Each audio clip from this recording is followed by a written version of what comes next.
States की बात करूँ, वहाँ पे इतना हेल्थी जिसको बोलते हैं हेल्थी वर्क कल्चर मेरे को अभी तक देखने को नहीं मिला था। राइट कि कभी कभार मैनेजर डायरेक्टली बहुत ज़्यादा एग्रेसिव हो जाते थे, कभी कभार बैड वर्ड्स भी निकल चुके हैं। राइट, बैड वर्ड्स मीटिंग में निकल चुके हैं।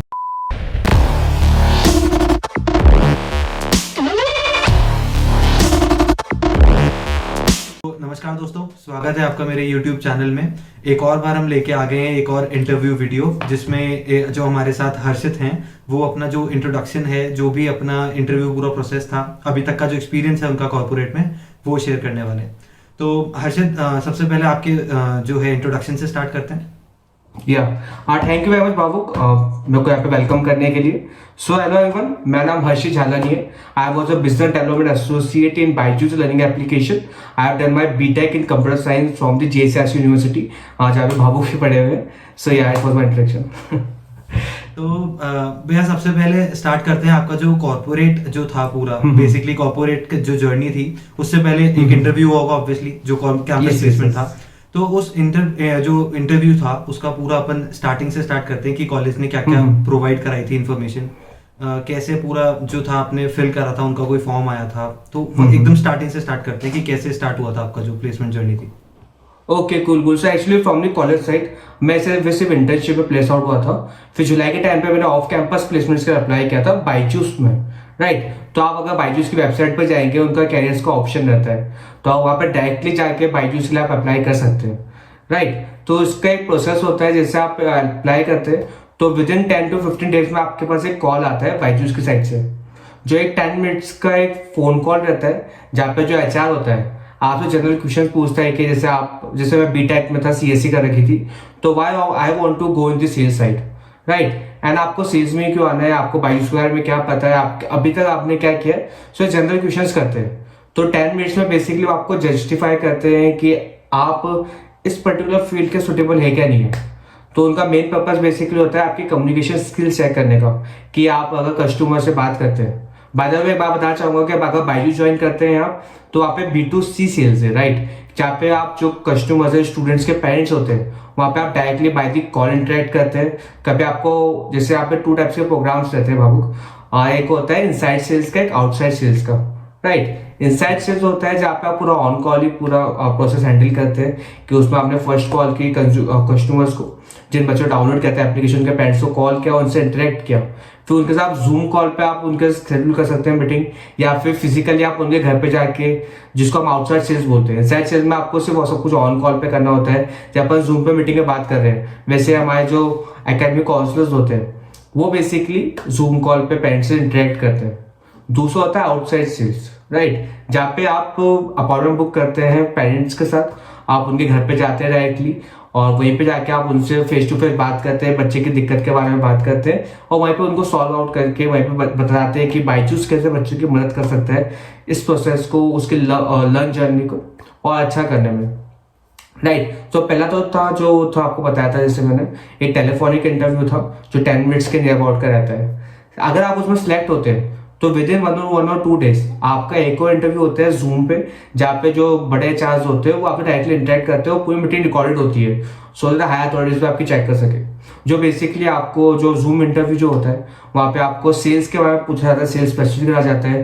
जैसे आपको कुछ कह सकता है कि आपको कुछ, जैसे आपने कुछ पहना, जैसे आपने हेडफोन्स पहन रखे होते हैं, तो उसको आप सेल आउट करके दिखाइए कि आपको एजुकेशनल फील्ड में क्यों आना है। पूरा ही sales oriented, sales core sales का मैं कह सकता हूँ, वो एक्सपीरियंस रहता है वहाँ पे। अच्छा, तो आपने जो इंटर्नशिप की सबसे पहले आपने जो बात करी थी, तो वो तो ऑब्वियसली कॉलेज वाले जो थे, कॉलेज में ही आई थी जो बायजूस थी। यस, अच्छा। तो एक्चुअली बायजूस जब कॉलेज में आई थी तो उस टाइम आई थिंक 3 राउंड्स थे। पहला था ग्रुप डिस्कशन राउंड, जहाँ पे 15-20 स्टूडेंट्स एक रूम में बैठते हैं, एक सेमिनार हॉल में बैठते हैं, वहाँ पे डिस्कशन करते हैं। राइट, तो हमारा पूरा ग्रुप एलिमिनेट हो गया था कुछ 1 or 2 स्टूडेंट के चक्कर में। राइट, तो उस टाइम मेरा बायजूस में सिलेक्शन नहीं हो पाया था। तो उसके बाद एग्जाम बाजार करके स्टार्टअप है जो जयपुर में बेस्ड है, उन्होंने रिक्रूटमेंट किया था मुझे as a business development training. तो वहाँ पे 6 मंथ्स के, जैसे आपको पता है जेएसआरसी में यूजीसी अप्रूव रहता है कि आपको 6 मंथ्स के लास्ट सेमेस्टर में इंटर्नशिप करनी होती है। राइट, तो मैंने जनवरी से लेकर जुलाई तक था, जहाँ पे मैंने बेसिकली एग्जाम बाजार में स्टार्टअप में मैंने वर्क किया था, और बहुत अच्छा एक्सपीरियंस आता वहाँ का भी। उसके बाद मैंने बेसिकली बायजूस में शिफ्ट किया था to increase my knowledge in the sales field. या तो आपका जो इंटर्नशिप का जो पूरा जो टेन्योर था, उसके बाद जब आप बायजूस में गए थे तो बायजूस में आपकी कोई ट्रेनिंग हुई थी या फिर डायरेक्टली उन्होंने जो था ऑन फ्लोर पे आपको एज अ जो कंसल्टेंट था या जो था ऑन कॉल था आपको दे दिया था कि आप सीधा इंटरेक्ट करें जो आपकी वो है customers? Okay okay, yes, I want to talk you about it. कि जैसे आप बायजूस में ज्वाइन करते हैं तो वहाँ पे स्पेसिफिकली फर्स्ट 2 मंथ्स की ट्रेनिंग रहती है।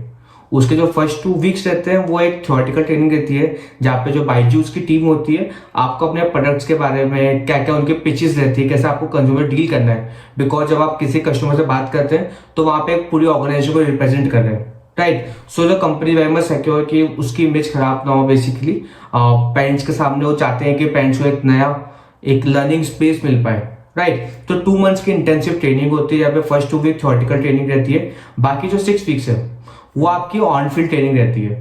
तो वो को टारगेट स्पेसिफिक रहता है कि आप इनसाइड सेल में 2 lakhs का हो गया या फिर आउटसाइड सेल से वहाँ पे ज़्यादा हो गया। एक्चुअली मैं लॉकडाउन के टाइम पे सिलेक्शन हुआ था तो उस टाइम 2 lakhs के आसपास हमें बेसिकली टर्नओवर करना होता था फर्स्ट 6 वीक्स में। अगर आप बेसिकली उस टारगेट को अचीव कर पाते हैं जब भी आप बायजूस में एज अ परमानेंट एम्प्लॉय बनते हैं, वरना आप रिजेक्ट जाते हैं। उस टाइम आपको ट्रेनिंग सर्टिफिकेट मिलता है बायजूस से जो रिवेलेंट है बेसिकली आज की इंडस्ट्री में। अगर उसके बाद भी किसी और को कंपनी शिफ्ट करना है तो वहाँ पे ये बेसिकली एक्सपीरियंस काम आता है। तो वो एक्सपीरियंस बहुत अच्छा था मेरा। बेसिकली ट्रेनिंग को लेकर ट्रेनिंग बहुत अच्छे से करवाई गई थी, हर एक रोज कुछ ना कुछ नया लर्निंग्स थी ट्रेनिंग के टाइम पे। या तो बेसिकली आपने कितने टाइम जो था बायजूस में वर्क किया था? See, I have joined in July. I have resigned in late December time. तो नियर अप्रॉक्सिमेटली अच्छा खासा आपने ट्रेनिंग पूरी एक्सपीरियंस करी थी और वर्क भी पूरा एक्सपीरियंस करा। Yes yes yes, permanent employ की मैं 3 to 4 मंथ्स की मैंने वहाँ परमानेंट किया था। या तो एक आपका अगर मैं एक्सपीरियंस पूछूं कि एक्सपीरियंस कैसा था, जो ओवरऑल पूरा एक्सपीरियंस होता है, क्योंकि लोग बहुत ऐसा होता है कि कोई सेल्स कंपनी में या मार्केटिंग की कोई जो कंपनी होती है उसमें जाने से लोग डरते इसलिए हैं क्योंकि जैसा कि आपने बताया कि लेट्स से आपने टारगेट अचीव नहीं किए तो आपको ऑब्वियसली कंपनी से बाहर निकाल देंगे।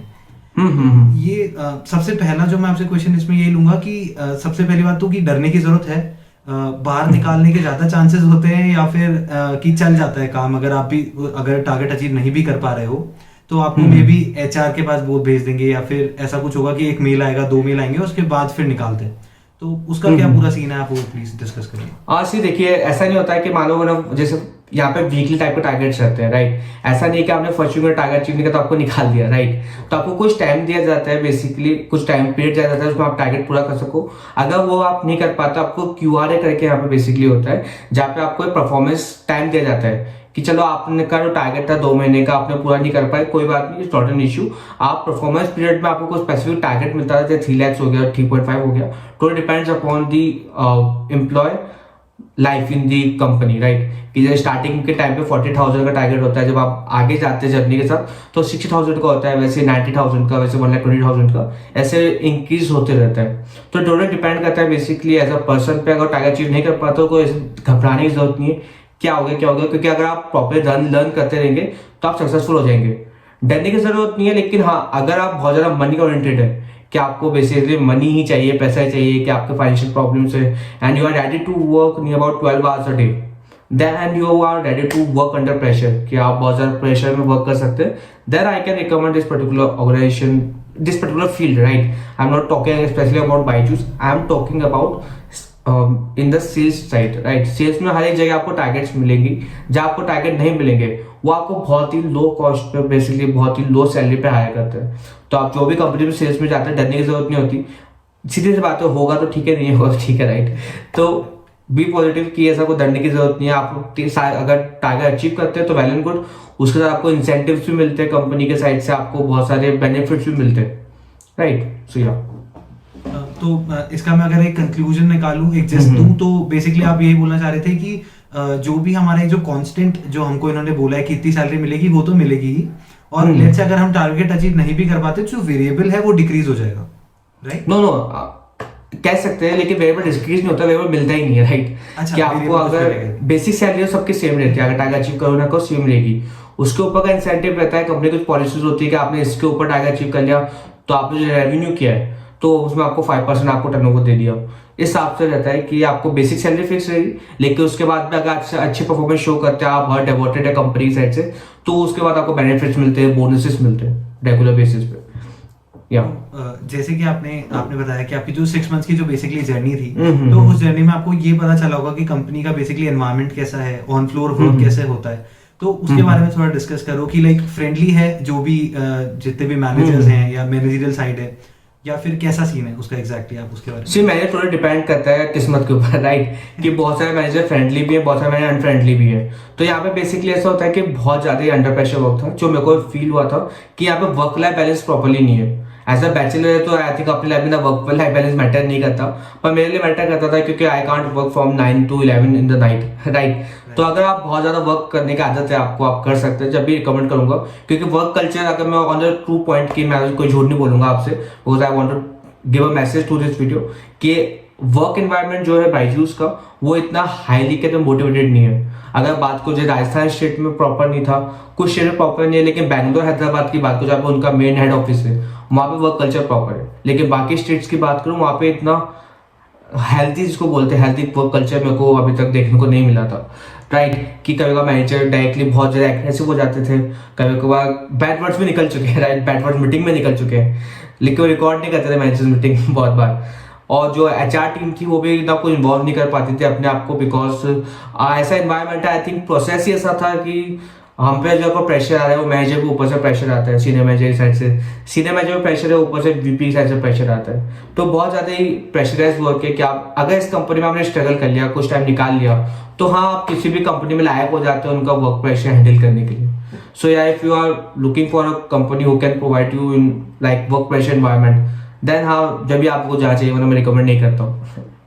या तो अगर मैं आपसे बात करूं कि ये स्पेसिफिकली अपन बायजूस की बात करें, या ये जो पूरी इंडस्ट्री है, जो मार्केटिंग इंडस्ट्री है, उसमें ही ऐसा जो पूरा प्रोसेस चलता है कि लाइक प्रेशर बहुत है, बहुत ही हेक्टिक शेड्यूल है, तो उसके बारे में अगर आप कुछ बता। सी जहाँ पे टारगेट्स होंगे वहाँ प्रेशर तो होगा, कॉमन सेंस की बात है, राइट। सेल्स का जो इन्वायरमेंट होता है वो होता है कंपनी का रेवेन्यू जनरेट करना।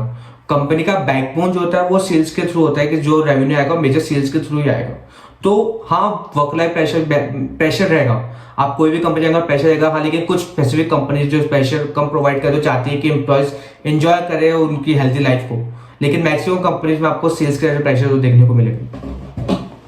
तो आपने तो ज्वाइन किया था, जो वर्चुअली ज्वाइन किया होगा ऑब्वियसली, बेसिकली लाइक जैसे कि कंपनीज में बहुत सारा जो एम्प्लॉयज होते हैं उनको मोटिवेट करने के लिए इंसेंटिव्स, जैसे आपने बताया इंसेंटिव्स मिलते हैं अगर आपने कुछ अचीव कर लिया है, कोई target.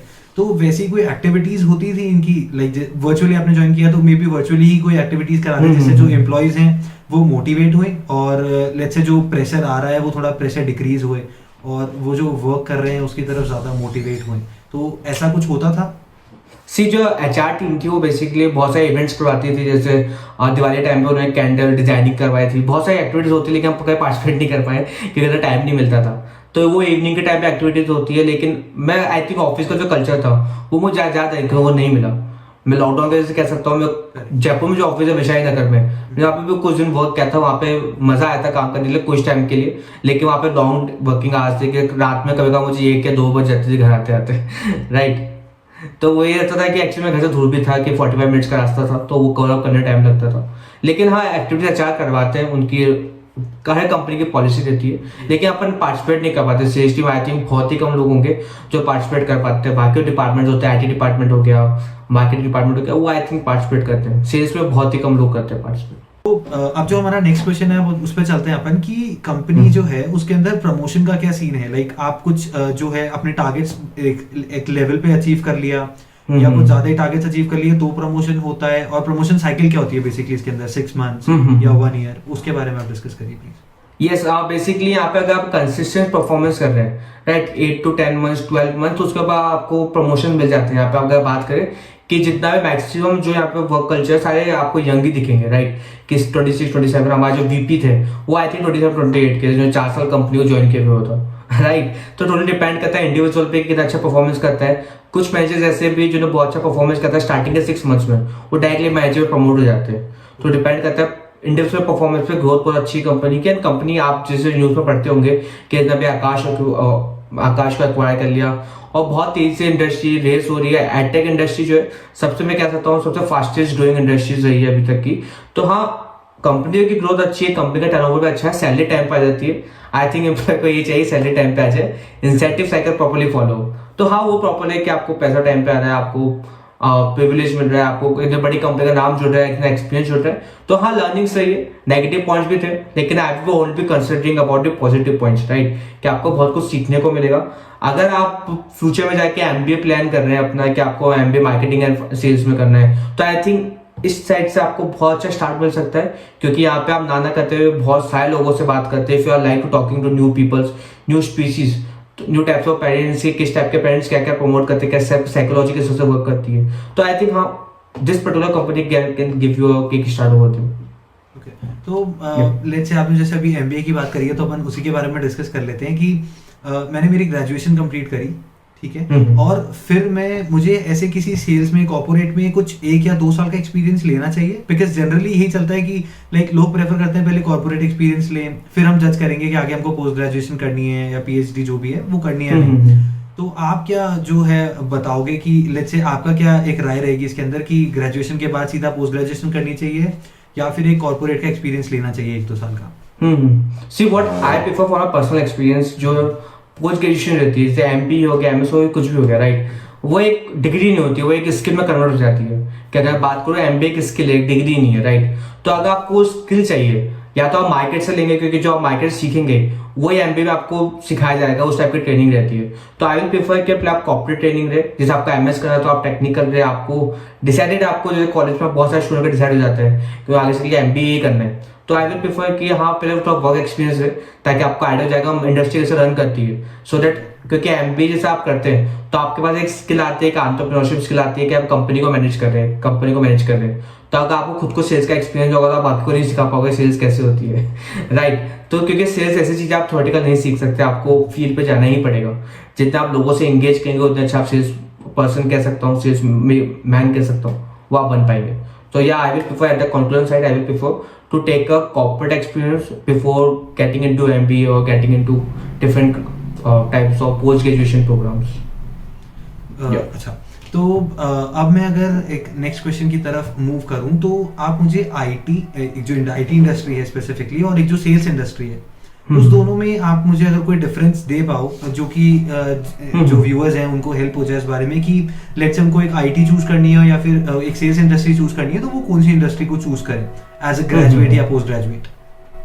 See, IT and sales are very different things, right? लेकिन दोनों मिलके ही कंपनी को बनाती है। तो अगर कोई भी कंपनी, वहाँ पे एक IT एम्प्लॉय भी चाहिए, वहाँ पे सेल्स एम्प्लॉय भी चाहिए होगा।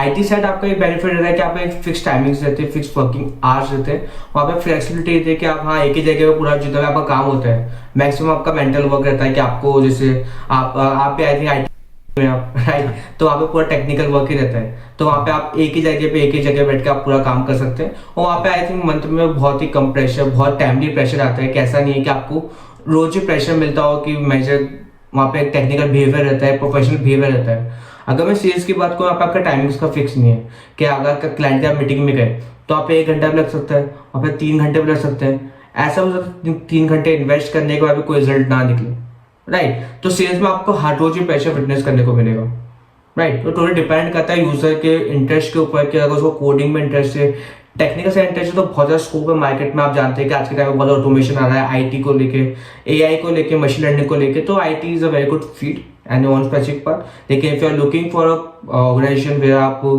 बेसिकली सेल्स ओरिएंटेड की, आपको लोगों से बात करना पसंद है, लोगों से इंगेज करना पसंद है, एंड कंपनी के आपको रेवेन्यू में स्पेसिफिक अपना जो होता है ना पार्ट डिलीवर करना है, तो या you can go in the sales side.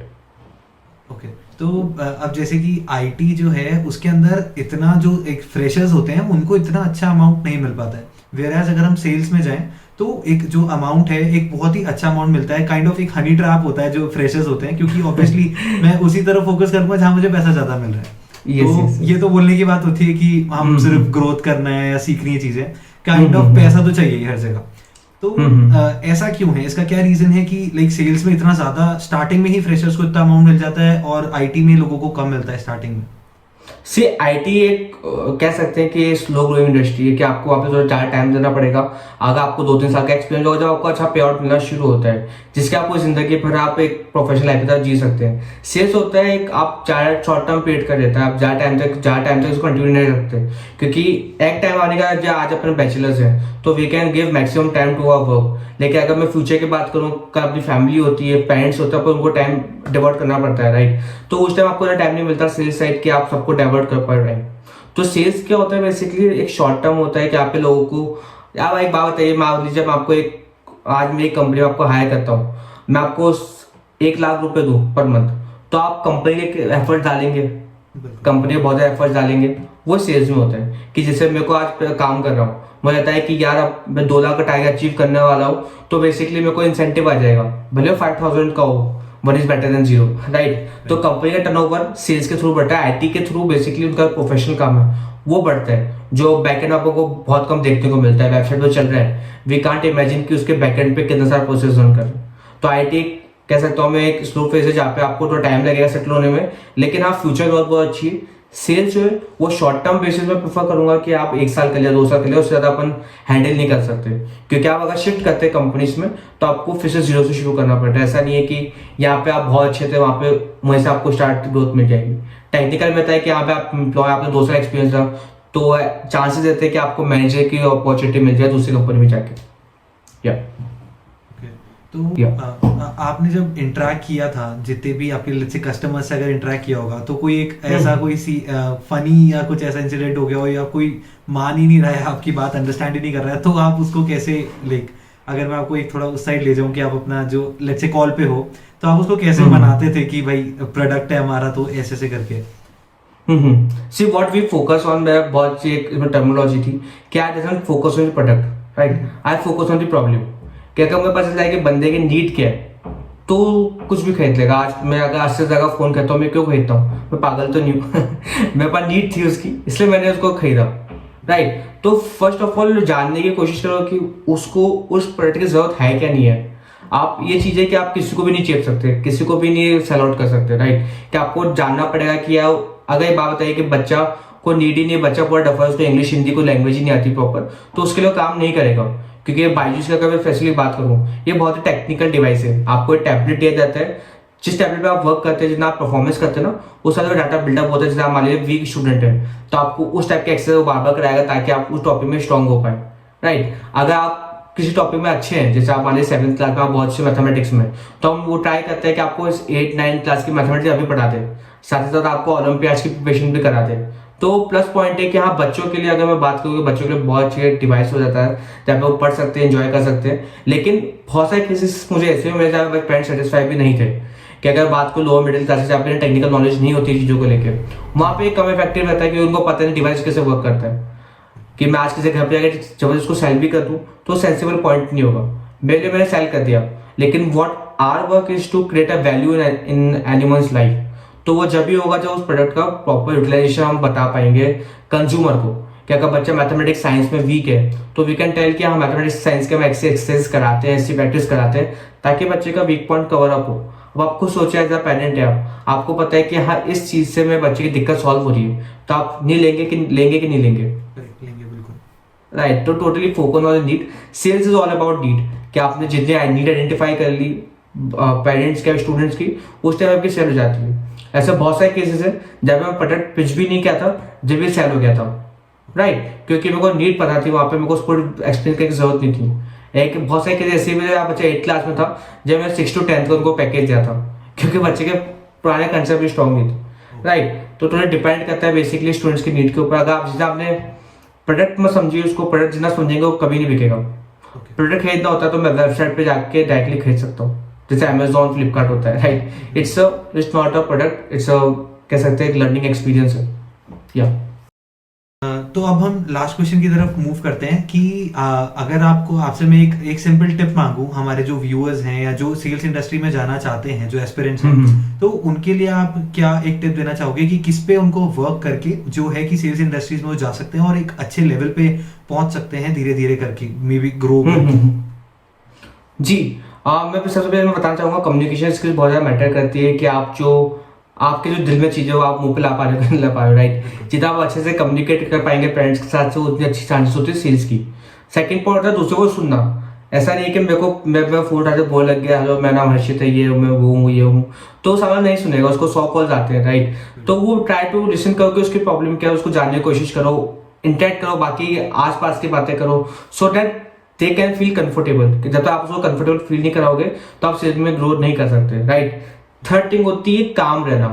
जरूरी नहीं है कि आपको हर एक कॉल पर हर एक कस्टमर मिल जाए। ऐसा भी बहुत बार होगा 50 कॉल्स कर लोगे तो उसके बाद आपको कस्टमर नहीं मिलता, लेकिन आप 51 जो कस्टमर होता है वो 50 की वैल्यू करके आपको चला जाता है कि वो बहुत बड़ी सेल होती है, राइट। तो ट्राई करेगा हर एक आप कॉल कर रहे हैं क्योंकि आपने 100 कॉल किए हैं, लेकिन जो उठाया उसके लिए आपका पहला कॉल है, राइट। तो आपको एक लास्ट आपको ट्राई करना है कि आप छोटे कन्वर्सेशन में कितना बड़ा इम्पैक्ट एक इंडिविजुअल में क्रिएट करें, ताकि वो सोचते रहे कि हाँ ये चीज इस बंदे का कॉल आया था, इसने मुझे चीज बताई, right. Make them wait for second call, right. तो आपको काम रहना बहुत जरूरी है कि आपको जानने की कोशिश करना है कि आप बंदा इस तरह से बात क्यों कर रहा है, बंदा इस तरह से क्यों इंटरेक्ट कर रहा है, इसका अपन और क्या क्या पॉइंट्स हो सकते हैं, किस टाइप का अपन काउंटर्स कर सकते हैं ताकि मैं बात सुने। क्योंकि आपको आप खुद सोचिए, अगर इंडस्ट्री में जाते हैं आप 24-25 ईयर्स के स्टूडेंट हैं और जिससे आप बात करें 40 एज का बंदा है, राइट, तो वो आपकी नहीं सुनेगा। तो यू वॉन्ट नीड टू आपकी जो आवाज भाई चाहिए, आप लगना चाहिए कि आप सीरियस बंदे हो, राइट। जो एक मेरे को एक इन्फॉर्मेशन देने आया है, बच्चे के रिगार्डिंग इन्फॉर्मेशन देने आया है, सेल्स ओवरऑल बात कर रहा हूँ। ओवरऑल अगर मैं इसको कंक्लूड करूँ तो communication skills, be calm, listen to everyone on the call, that's it. Okay, तो अब मुझे एक लास्ट क्वेश्चन इससे जो आपकी अभी आपने बताया उससे आया कि जैसे कि मुझे भी या फिर किसी को भी कोई सेल्स का कॉल आता है तो हम झिझकते हैं बात करने में, या हम बोल देते हैं नहीं है टाइम हमारे पास, बात करेंगे, तो उसको कैसे हैंडल करते थे? स्टार्टिंग में जब इस कह के शुरुआत की तो उस टाइम बहुत डिमोटिव लगता है, कोई बात नहीं सुन रहा, कुछ सुनना चाहता है कि मैं क्या बोलना चाह रहा हूँ, हो सकता है कि उसके लिए बहुत अच्छी कॉल हो, लेकिन मैं उसको हमेशा पॉजिटिव वे में लेता था कि मैं सोच रहा कि यार हो सकता है बंदा उस टाइम बिजी हो, क्योंकि जरूरी नहीं जिस टाइम आप कॉल करो उस टाइम बंदा फ्री हो, कोई बंदी फ्री हो, राइट। कि हॉस्पिटल में हो सकता है, कोई इमरजेंसी में हो सकता है, ऑफिस मीटिंग्स में हो सकता है, बहुत बार कॉल्स आता है काटते हैं। तो what I do to take a follow up कि चलो दिन में 11 बजे सुबह कॉल किया था, उस टाइम वो बिजी था, तो हो सकता है मे बी शाम को 6 बजे फ्री हो, राइट। उस टाइम कॉल पे चलो नेक्स्ट डे ट्राई कर लेंगे, 1-2 बार ट्राई करके नहीं होता कोई बात नहीं, उसको D&D लिस्ट होती थी उसमें डाल दो। There need to feel demotivated, right, because अगर आपको सेल इंडस्ट्री में आपको नो वर्ड जो है उसका मतलब होता है ना फ्रेंडली होना पड़ेगा, क्योंकि जरूरी नहीं कि 100 लोगों का आप कॉल करें जब जाके आपको एक कस्टमर मिलता है, राइट। तो जरूरी नहीं है, आप बस मोटिवेटेड रहिए कि आप पॉजिटिव वे में रहिए, जो आपके नेगेटिव थिंग्स हो रही है जब तक आप उसमें से पॉजिटिव नहीं निकालेंगे जब तक आप आपकी इस इंडस्ट्री में आगे नहीं बढ़ सकते, राइट। सो बी पॉजिटिव में हमेशा ट्राई करता पॉजिटिव रहो। मैं तो सोचता था यार क्यों काटा, अगर वहां से मुझे कोई लर्निंग मिलती कि हाँ मैंने ये गलती की थी तो मैं उसको अपने पेन या नोटबुक में पेन से नोटबुक में राइट डाउन करता हूँ ताकि नेक्स्ट टाइम से गलती ना करूँ, राइट। तो ऐसे स्टार्टिंग में मैं अगर बात करूँ, अगर मेरे से बात होती है कभी आप नहीं हो पाएगी आपकी, लेकिन आप कभी भी इंटरेक्ट करते हैं तो स्टार्टिंग में बहुत ज़्यादा नर्वस था कि घबरा जाता है खुद को रिप्रेजेंट करने में किसी के सामने, लेकिन जब टाइम बीतता गया तो आज मैं किसी को भी कुछ भी बोलता हूँ मुझे कुछ फर्क नहीं पड़ता, राइट। क्योंकि वो सीख चुका हूँ, स्किल होती है कि उसको सीखना बहुत इंपॉर्टेंट होता है कि आपको काम रहना है, जैसे आपको बताया था। तो या डिमोटिवेट होने की जरूरत नहीं है, जो भी यहाँ पे सेल्स में काम कर रहे हैं ऐसी चीज होगी, डेली बेसिस पे होगी, तो उसको भूल के आगे बढ़ो, नेक्स्ट कॉल करो, नेक्स्ट पर्सन से बात को इंटरेक्ट करो, कोई ना कोई फनी मिलेंगे, कोई एरोगेंट मिलेंगे, कोई एंग्री मिलेंगे, वहीं से सीखना है, राइट, वहीं से साइकोलॉजी सीखना है। या ओके, तो थैंक यू हर्षित भैया, अपना इतना इम्पोर्टेंट टाइम देने के लिए हमको, हमारे जो व्यूअर्स हैं उनको इतना अच्छा टिप्स देने के लिए। तो एक बहुत ही अच्छा एक्सपीरियंस आपसे बात करके, बहुत बहुत धन्यवाद आपका हमारे चैनल पर। या थैंक यू सो मच बाबू। तो दोस्तों ये थे हर्षित जलानी। तो अगर आपको ऐसी ही इंफॉर्मेशन वीडियो चाहिए, वीडियो में जो इन्फॉर्मेटिव वीडियोस चाहिए अगर ऐसी ही, तो प्लीज़ इस चैनल को सब्सक्राइब करिए, शेयर करिए और कमेंट करिए। अगर आपकी कोई भी क्वेश्चंस हो तो हम उसको आंसर करने का ज़रूर ट्राई करेंगे। तब तक के लिए देखते रहिए टेक्निकल टपरी। धन्यवाद।